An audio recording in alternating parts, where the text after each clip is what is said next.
et bienvenue dans ce nouveau vlog. J'ai commencé une nouvelle lecture. Alors, on en parle, je vous ai pas pris depuis 15 jours, je l'ai commencé la dernière semaine de mai.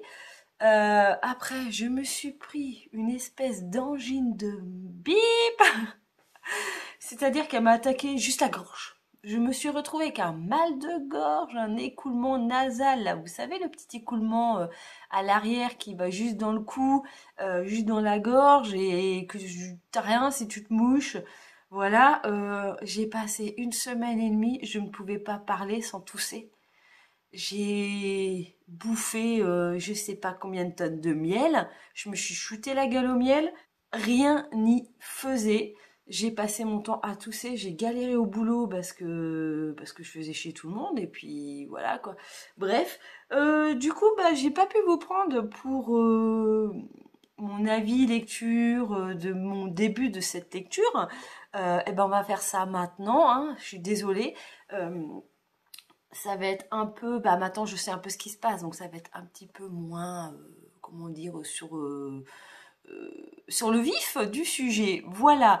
Bref, alors la route de Cormac McCarthy. Je suis tombée dedans, mais littéralement. Alors je pense que mon souci de lecture, de lire que 10, 20 pages, en fait c'est une question de choix de livre. C'est pas du tout une question de fatigue, de vitesse de lecture ou ce que vous voulez. C'est-à-dire que quand il y a un bouquin que j'ai et que j'ai vraiment envie de savoir ce qui se passe, je suis bien rentrée dedans, il m'intéresse, voilà, l'intrigue, je suis dedans, je l'emmène partout, quoi. Je vais pisser, je l'emmène avec moi, je vais faire à manger, il est avec moi, voilà. Où je peux vraiment passer plus de temps sur mon livre que sur mon téléphone. Donc, le problème que j'ai est vraiment un manque d'attirance sur les bouquins que je choisis, je pense, même si l'histoire est sympa, m'intéresse et tout, mais en plus, je le confirme avec ce livre, parce que, pour tout vous dire, c'est que, ouais, alors il a 250 pages 250 pages, donc les 150 premières pages, je les ai bouffées au rythme d'une quarantaine, cinquantaine de pages par jour, alors que j'étais malade, alors que je travaillais, alors que j'avais plein de trucs à faire à côté. Et pourtant, j'ai lu ce livre. J'étais vraiment à fond dedans sur ce père et ce fils qui n'ont pas de prénom, sur ces deux personnes qui vont sur une route. Voilà. Ils sont donc, je crois hein, que si je me trompe pas, ils sont aux États-Unis. Oui, ils sont aux États-Unis. Alors exactement où, je ne sais plus trop, dans le nord des États-Unis. Et ils veulent, même pas dans le nord, je dirais plutôt dans. Bon, bref, je ne sais pas d'où ils viennent, mais en tout cas, ils vont vers ils prennent la route pour aller vers la mer. Va savoir pourquoi.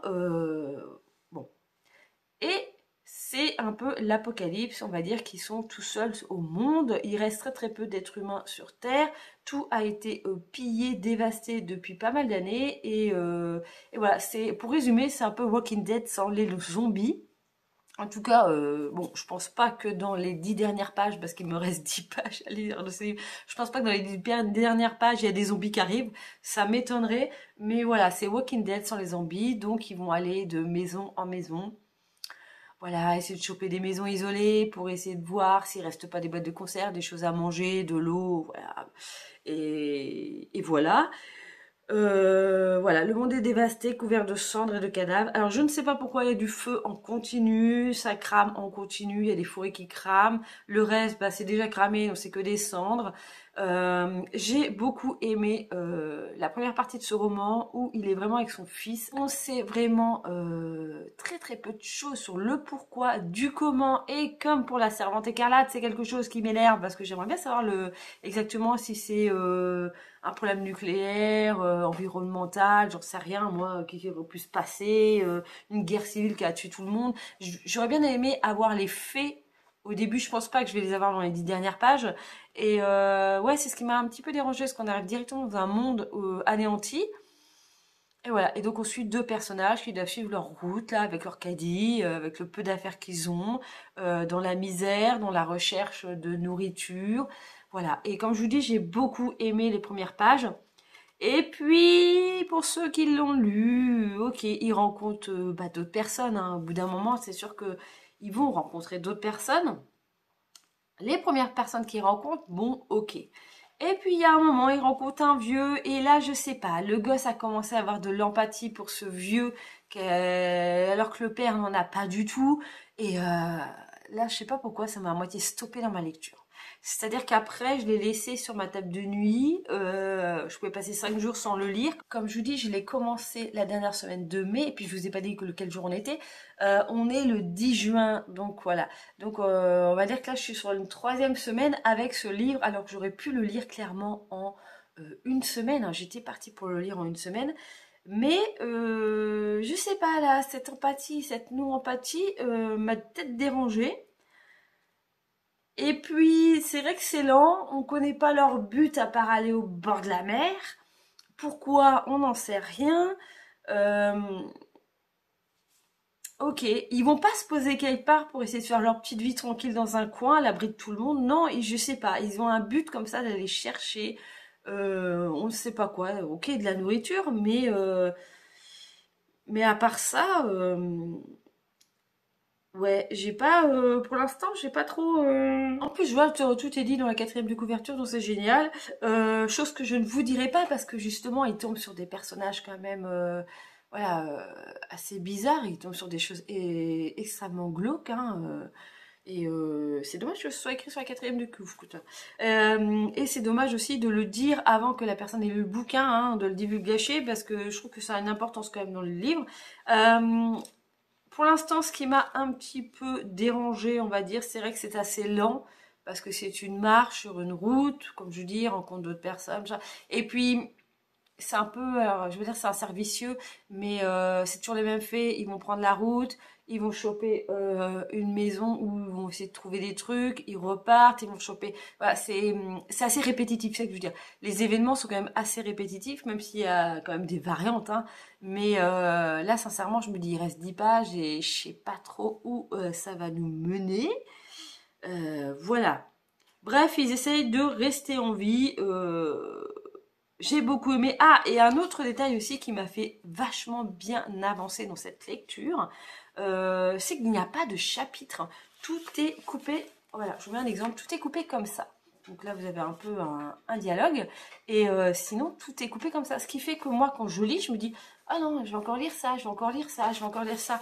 Et du coup, bah, à la place de m'arrêter, je sais pas, sur un chapitre et que je vais lire 20 pages, je vais peut-être essayer à en lire 22, 23, en me disant jusqu'au moment où je vais vraiment à moitié m'endormir dessus. Et si je m'endors dessus, eh bien, j'ai pas tout le chapitre à me retaper, j'ai juste le petit bout, le petit encart où je me rappelle, ou celui d'avant à relire.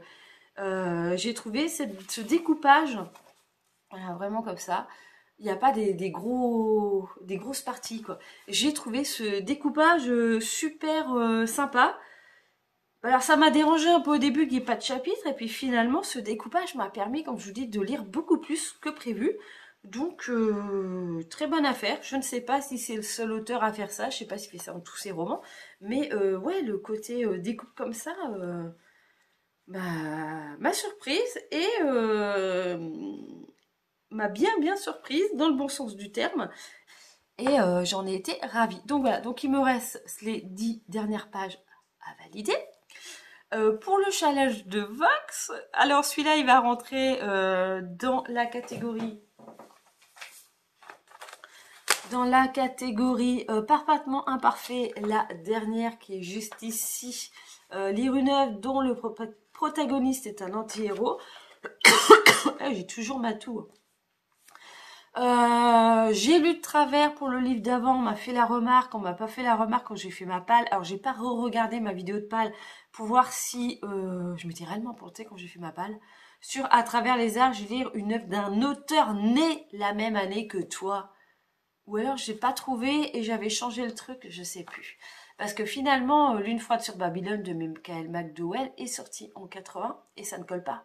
Parce que c'est le livre qui est sorti la même année que moi, en fait, et pas l'auteur.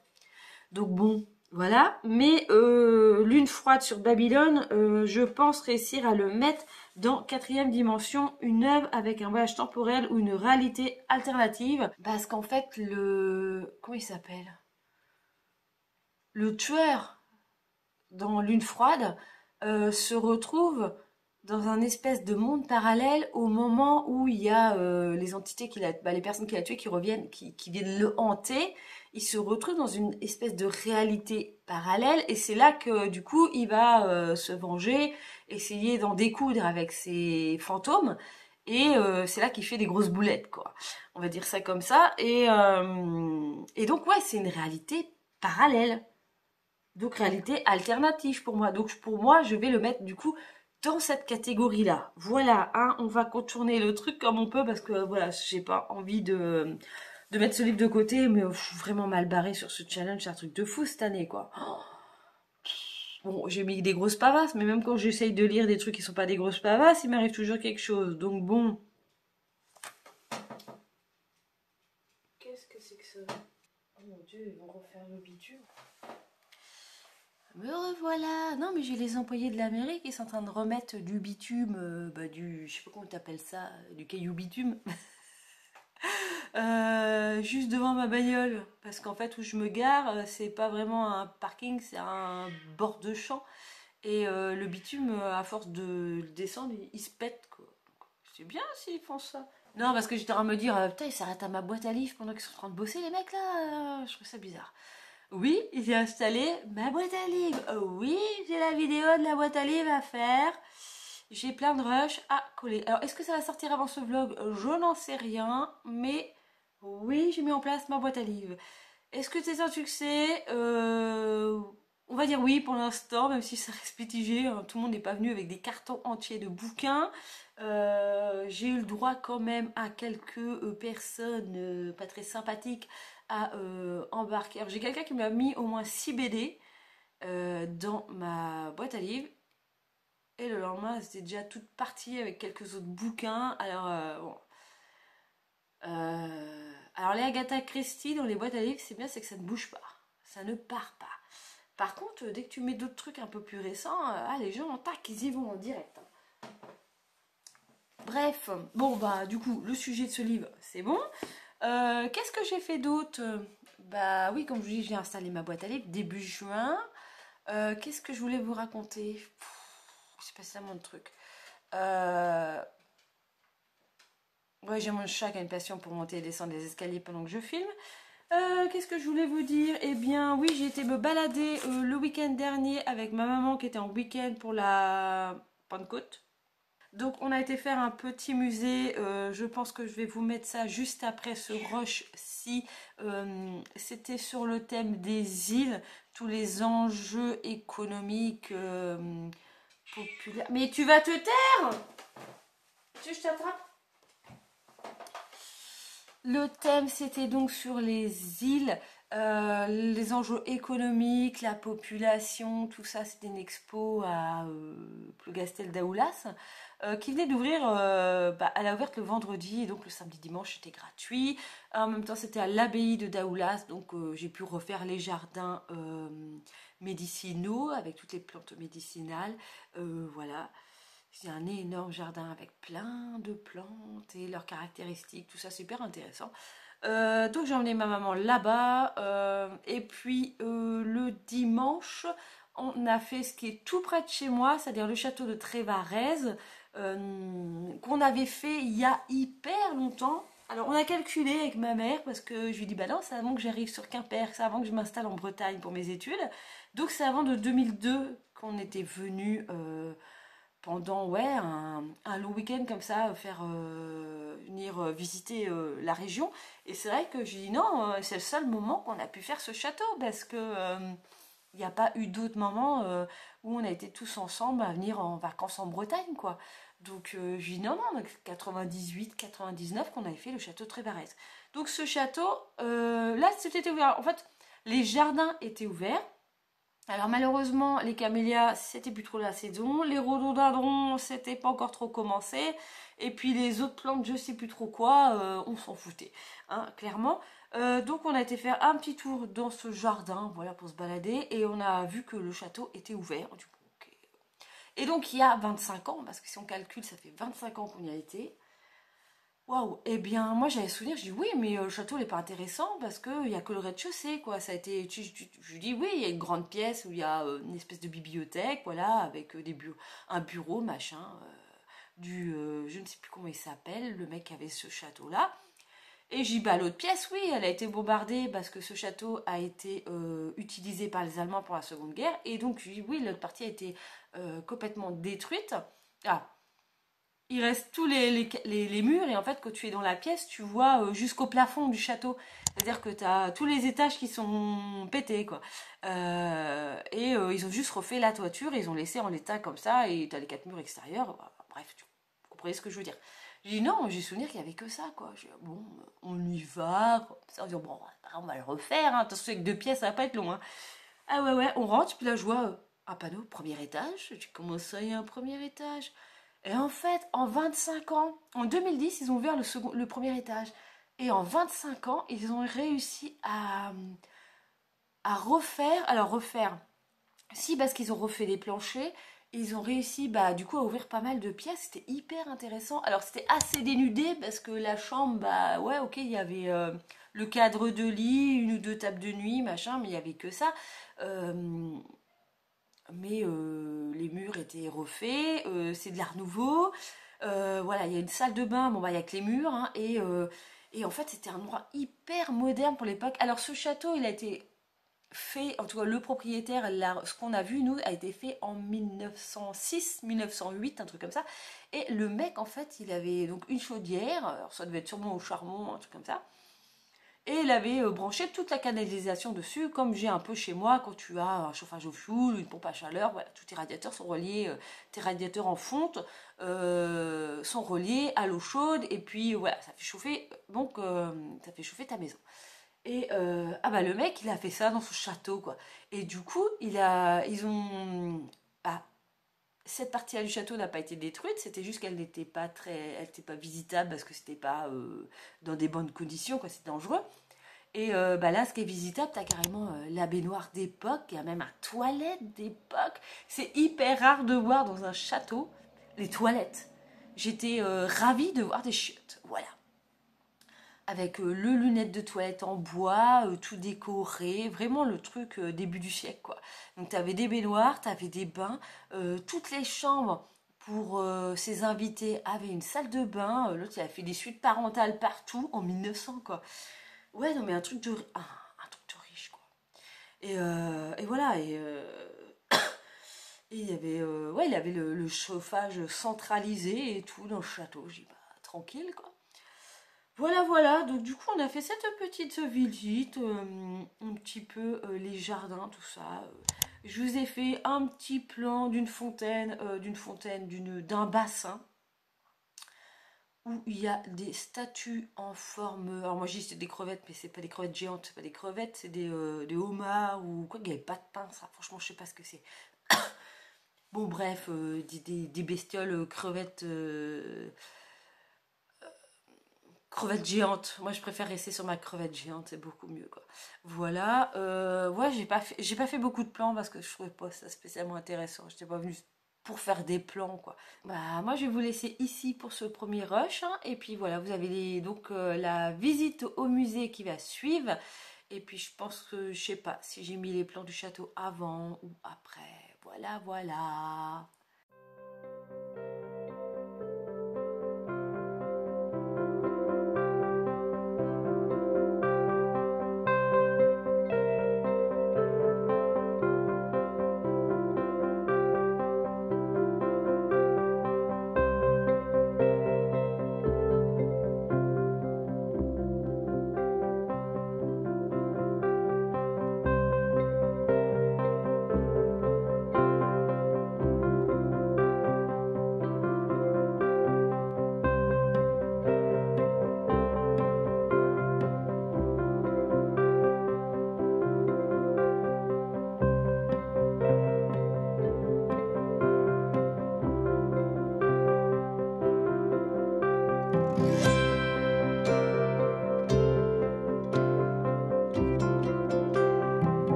petite session sport et photo de canard,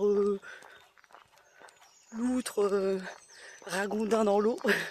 Du coup, bah, je fais que de m'arrêter. Sinon, j'ai trouvé un élan de motivation quand je fais du sport pour aller vite. Ça s'appelle avoir envie de pisser. Et quand tu es sur le bord du canal, voilà, et que tu es à 3 km de chez toi, eh bien, je peux te dire que tu marches à plus de 6 km/h. Parce que tu sais que passer la quarantaine, voilà, les muscles sont plus trop résistants. T'as beau te retenir, mais voilà, hein, vous avez compris. Donc c'est une très bonne motivation pour avancer plus vite. Allez, je vous laisse là. Hello, j'espère que vous allez bien. Alors, je reviens vers vous car j'ai commencé une nouvelle lecture pour le challenge de Vox dans la catégorie gore. Voilà. Je sais plus exactement le titre de la catégorie, je vous mettrai ça dans un petit recoin de l'écran. Mais il fallait lire un livre gore. J'ai donc choisi de Behemoth, Voyage au bout du jour. Eh bien, c'est porno-gore, j'ai envie de dire, cette série. Je connaissais pas du tout, je connaissais les Pocket Terror, je connais la série, la collection gore, mais je ne connaissais pas la collection Maniac. Eh bien, sachez que apparemment, ça a l'air d'être quand même des collections un petit peu série Z. Je sais plus si on appelle ça des séries B ou des séries Z. Je crois que c'est plutôt série Z où on est quand même dans des situations totalement grotesques, hein, pour pas dire que, bah, vous voyez bien la pochette, c'est donc des personnes qui vont aller sur l'île de Ouessant, je veux dire l'île de Héron, ah le bug, sur l'île de Ouessant. Alors tout se passe en Bretagne, c'est bien, parce que ça parle de Quimper, de Brest, voilà, il part du château de Josselin, ok. Les lieux, voilà, les lieux, je sais à peu près où c'est, il n'y a pas de souci. Mais en gros, c'est un mec qui est un peu en train de faire un burn-out au boulot. Son patron lui dit ouais, c'est bon, je te fais un chèque, tu te casses en vacances, tu vas où tu veux, mais tu vas te détendre. En gros, c'est ça. Et puis, il s'arrête dans un bar à Brest et il embarque une serveuse dire ouais, dis donc, j'aimerais bien aller sur l'île Ouessant, tu veux pas que je t'emmène avec moi? Voilà, début totalement n'importe quoi. Le début typique en fait presque d'un film de Luc. Voilà. Et donc, il se retrouve sur l'île de Ouessant à louer une vieille baraque. Et puis le matin, il trouve qu'il y a vachement de brume, qu'on voit vraiment rien. La brume est super épaisse et il se retrouve sur la route face à face à un cadavre de pieuvre, mais une pieuvre quand même avec des bras de 5 mètres, hein, donc pas la petite pieuvre, voilà, que tu peux voir à Océanopolis justement à Brest. Non, non, vraiment The Big Pieuvre, voilà, ça les perturbe un peu du tout. Elle est quand même vachement grosse la pieuvre par ici, ok. Et puis petit à petit, bah, il y a des pieuvres comme ça, plus en plus grosses, ils sont témoins. Alors, ils sont témoins. Il y a une succession de d'événements, d'attaques de grosses pieuvres mangeuses d'hommes. Voilà, pour résumer. Mais il y a des scènes qui sont mais hilarantes, quoi. C'est le vieux médecin qui se tape une jeune de 16 ans sur la plage et la pieuvre va bouffer le mec, quoi. Pendant qu'ils sont en plein acte. T'es là, ok. Voilà. Je suis arrivée à la page 104 pour une œuvre qui nous fait 160 pages. Donc hein, j'ai lu ouais, la moitié, les trois quarts du bouquin. Alors c'est vraiment, j'ai envie de dire une lecture de plage, mais bon, vu le thème, t'as pas trop envie de dire ça forcément sur la plage. Mais ouais, c'est assez simplement, y a rien de ouf, tout va très vite, y a pas trop de réflexion, y a pas de développement sur les personnages. Voilà, t'es vraiment dans le truc, voilà, il y a une pieuvre qui attaque tout le monde. Alors, est-ce qu'elle est toute seule ou pas? Pour moi, c'est un petit peu du gore comique, même si on est dans du porno gore comique, on va dire. On peut résumer cette chose à ça. Je me suis intéressée à cette collection Maniac. Sachez que je l'ai eu à 2 € dans une recyclerie à Quimper et que je trouvais ça hors de prix par rapport à un bouquin qui fait même pas 200 pages, qui était pas en parfait état parce qu'il est clairement abîmé juste là. La preuve, hein, c'est écrit là. Je sais pas si vous allez voir, c'est écrit 2 euros. J'aurais été à Emmaüs, je dois arriver à 50 centimes. Mais bon, voilà, on s'est dit, tiens, ça se passe quand même. Bah, pour une fois qu'il y avait un truc un peu gore, un peu horrifique et que ça se passait en Bretagne, je l'ai pris. Mais donc, je disais, je me suis intéressée à cette série Maniac. Mais en fait, il n'y a que 8 livres qui sont issus de cette série. Voilà, c'est une collection, il n'y a que 8 bouquins. J'ai regardé le prix de cette œuvre sur Vinted. En tout cas, l'ensemble, ça m'a l'air d'être quelque chose d'assez rare parce que ce bouquin vaut 15 balles sur Vinted. Il y en a qui arrivent à les vendre, la collection de 8 à une cinquantaine d'euros. Mais on est en gros entre 10-15 balles le bouquin. Alors finalement, aurais-je fait une bonne affaire de l'acheter que 2 euros? Mais bon, voilà, quand j'ai vu les autres titres, les autres pochettes, je me dis, oh, ça va être... voilà, en lire un, ça me va, parce que c'est assez drôle. C'est pas... je suis pas une fan des séries Z, même si j'adore regarder Les Tomates Tueuses. J'avais fait une série comme ça. J'avais regardé, j'avais essayé de trouver tous les trucs avec la bouffe tueuse. Il y a les Donuts tueurs, un truc comme ça. Je sais qu'il y a un film japonais où c'est de la gelée tueuse. Il y a beaucoup de films japonais un petit peu chelous, voilà, dans les trucs comme ça. Ou les burgers tueurs, je sais plus. Je sais que j'en ai vu. J'en ai vu pas mal et en plus j'avais bien galéré à les trouver en téléchargement et tout. Parce qu'il y a vraiment une grosse série de choses, de films à 2 balles avec des trucs tueurs comme ça. Mais je crois que c'est un burger ou... Ah, c'est pas les tomates, je sais plus. Ou les donuts. Je vous dis un truc, ça se passe un peu dans un environnement de burger ou sur le parking et que t'as les petits trucs qui viennent se jeter sur les êtres humains, voilà. Bref, si vous aimez ce genre de film, faites-moi signe dans les commentaires si vous avez des exemples de ce type de film pourri, hein, mais qui reste quand même hyper drôle à regarder. Voilà, eh bien, je pense qu'on va terminer cette lecture avant la fin du vlog, hein. Je pense que là, ça va être possible. Après, je sais pas ce que je vais lire. Je ne sais pas encore. On est le 20 juin, il est presque 18 h et il fait toujours 31 degrés au fin fond de la Bretagne, du Finistère. Ce qui est quand même assez exceptionnel pour un mois de juin. Bon, ok, tout le monde est en canicule, hein. On est les petits protégés parce qu'on est quand même la zone où il fait le moins chaud. Mais il faisait 30 hier, je trouvais que c'était vachement plus agréable comme température que là, il fait moite, un temps rageux, il fait beau mais il y a quand même des nuages, mais il fait méga lourd, bref c'est affreux. Voilà le petit point météo que tout le monde va faire dans leur vlog d'été. Je sors d'une douche que je pense que je vais y retourner juste après. Bref, j'ai fini. Voyage au bout du jour de Behemoth. La fin est totalement improbable. Il y a un retournement de situation de ouf dans ce bouquin. Ouais, c'est what the fuck. C'est tout à fait ce qu'on attend de ce type de bouquin. Comme je vous ai dit, c'est vraiment... alors c'est pas la collection gore, mais on est vraiment dans le même délire. Donc on est vraiment dans l'espèce de série B de bouquins. Voilà, ça casse pas trois pattes à un canard, mais bon... ça a le mérite de faire sourire sur la fin. Voilà. Du coup, je vais enchaîner tout de suite avec ceci. Frankenstein de Mary Shelley. Je l'ai en édition junior folio. Folio junior, dans le bon sens. Voilà, avec le petit questionnaire à la fin, les explications. Donc, on va voir ce que ça va donner. Il n'est pas très long, hein. Vous savez que je suis partie pour lire des choses assez courtes. Pour pouvoir avancer dans mon challenge. Donc celui-ci, je crois qu'il est dans un personnage avec une particularité physique, je crois, dans le challenge de Vox. Donc voilà, je vais m'attaquer à ça tout de suite. On se retrouve, nous sommes le vendredi 27 juin. Il y a une semaine qui s'est écoulée, je crois, depuis la dernière fois qu'on s'est vu. Je sais même plus exactement quand est-ce que je vous ai vu. Je sais que je vous ai parlé que je commençais cette lecture-là.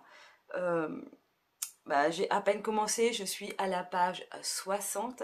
Alors, petit désagrément de début, parce qu'en fait le début est épistolaire, ce sont des lettres qu'un charmant monsieur envoie à sa sœur, voilà, qui lui raconte son voyage en bateau, tout ça, vers le nord. J'ai dit, purée, c'est comme ça pendant tout le bouquin, ça va être compliqué, quoi. Et puis, bah, ça a été compliqué parce que je suis qu'à la page 60. Et puis, sincèrement, j'ai pas eu trop le temps de lire, ni l'envie de lire. J'ai perdu ma grand-mère mardi, donc voilà, j'étais plus dans d'autres occupations que dans la lecture. En tout cas, je n'avais pas la tête à ça. En plus, il a fait super chaud. Bref, je pourrais sortir 50 000 excuses du pourquoi, du comment que je n'ai pas avancé dans cette lecture. Mais à la base, j'avais vraiment sincèrement envie de la finir pour clôturer ce vlog. Mais malheureusement, bah voilà, les circonstances font que, eh bien, la vie a pris le dessus sur ma lecture et que bah je n'ai pas du tout avancé. Donc bon, hein, et ben on verra la suite de ce livre dans le prochain vlog. J'ai juste ça à vous dire. Pour l'instant, on est avec un personnage qui se lie d'amitié avec une jeune femme qui a été adoptée par ses parents. Voilà, voilà. Pour l'instant, on est vraiment dans cette notion d'amitié, je trouve. Il y a vraiment un développement là-dessus au début du bouquin sur l'importance d'avoir un ami dans sa vie. Je pense que de toute façon, c'est le thème principal de ce bouquin. Mais c'est vrai qu'on ressent quand même cette chose-là dès le début du livre. Donc après, je peux pas en dire plus. Je suis qu'à la page 60 sur 250, je crois. Donc bon, je verrai bien, je vais essayer d'avancer ça pour pouvoir plus vous en parler dans le prochain vlog. Mais bah pour l'instant, je vous laisse avec seulement ceci. J'espère quand même que ce vlog vous aura plu, même s'il n'y avait pas grand chose. Quand je dis ça, il y a quand même une visite de musée, il y a quand même un petit peu de blabla. Je sais même pas combien de minutes on en est, mais parce que j'ai pas fini de monter en plus le vlog. J'ai une coupure internet en plus, c'est génial. Je pensais être rétablie. J'ai une coupure internet lundi. Je pensais, bah, j'ai été rétablie mardi. Ok, un technicien est venu, bah, a fait ce qu'il fallait faire sur ma ligne, sans être venu à domicile. Mais là, en fait, il y a carrément tout le département, problème départemental. Donc voilà. Bon, bah. Donc c'est pour ça que là, je conclus ce vlog vendredi soir et non pas un samedi. Parce qu'il faut que je finisse mon montage et il va falloir que j'arrive à envoyer sur internet avec mon téléphone bah, cette vidéo. Donc voilà. Hein. On adore le déploiement de la fibre en Bretagne, ça se passe pas bien du tout, hein. Voilà, moi je suis toujours à la DSL, donc pour les gens qui se plaignent que d'exporter leurs vidéos ou de mettre en ligne une vidéo d'une demi-heure, ils mettent 2-3 heures, moi je mets 8 heures, donc arrêtez de vous plaindre. Voilà, moi si je fais un vlog d'une heure, j'en ai pour toute la nuit à laisser mon ordi tourner. Mon téléphone sur de la 4G pour pouvoir envoyer la vidéo en ligne.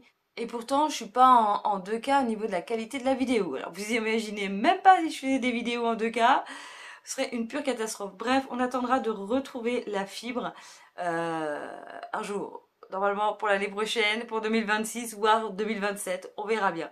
Bref, je vais m'arrêter là, hein, trêve de blabla. Et ben, j'espère quand même que cette vidéo vous a plu, que vous avez apprécié ce vlog. N'hésitez pas, si c'est le cas, à mettre des petits pouces en l'air, comme ça je vois si tout le monde a apprécié ce format. Et sinon, moi j'ai envie de vous dire, comme d'habitude, eh bien, à une prochaine vidéo. Bye bye!